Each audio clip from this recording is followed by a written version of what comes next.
Quels sont les KPI que vous mettez le plus souvent en lumière et sur lesquels vous travaillez?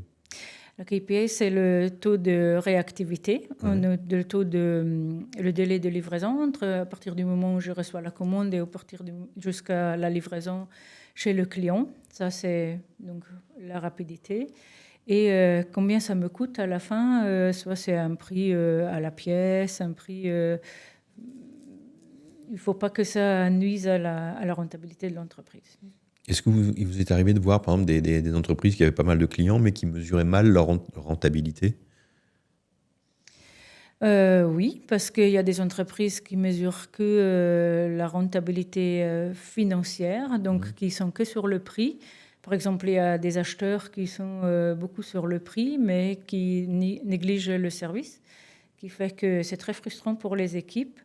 Et quand on demande souvent aux entreprises aujourd'hui quel est le principal problème, c'est le recrutement. Et je pense qu'il faut aussi tenir compte de tout ça. Il faut que la personne elle se sente bien. Et si elle a un prix, mais pas le service derrière, ça peut être générateur de stress. Et ça, pour moi, c'est un KPI très important aussi, parce qu'on sait qu'un recrutement, ça coûte très cher. Et si on n'arrive pas à retenir les personnes, ça joue aussi sur la rentabilité de l'entreprise. Okay. Donc, c'est le service et il compte pour autant que le prix.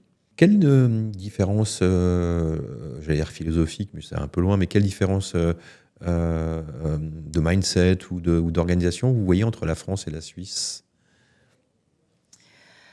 La Suisse, ça, je peux illustrer ça par un exemple. On m'a toujours appris d'être à l'heure. Et en Suisse, hein, on est toujours à l'heure. On essaye d'être à l'heure, du moins. Et quand je suis arrivée en France, quand la réunion commence à 8h, on est là à 8h moins 5 pour être prêt. On a tout prêt.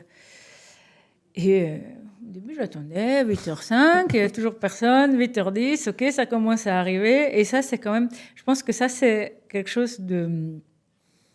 Aujourd'hui, ça a changé un peu, mais je crois que c'est quand même quelque chose de fondamental d'être à l'heure. Et pour moi, c'est aussi livrer à l'heure. Quand on démarre un projet, on se fixe un calendrier. Et moi, je mets un point d'honneur à garder les échelons et à livrer dans les temps. Et ça, c'est quelque chose qui est très, très important pour moi. Et souvent, en France, je vois, oui, mais OK, mais on peut rallonger, on peut décaler, Oui, on peut toujours décaler, mais à la fin, quand ça dure trop longtemps, on perd la motivation et les équipes perdent aussi la motivation. Donc, c'est straight to the point. C'est un peu ma manière de faire. Vous dites que les choses se sont améliorées avec le temps en France? Je crois qu'avec le confinement et toutes les réunions qui se sont faites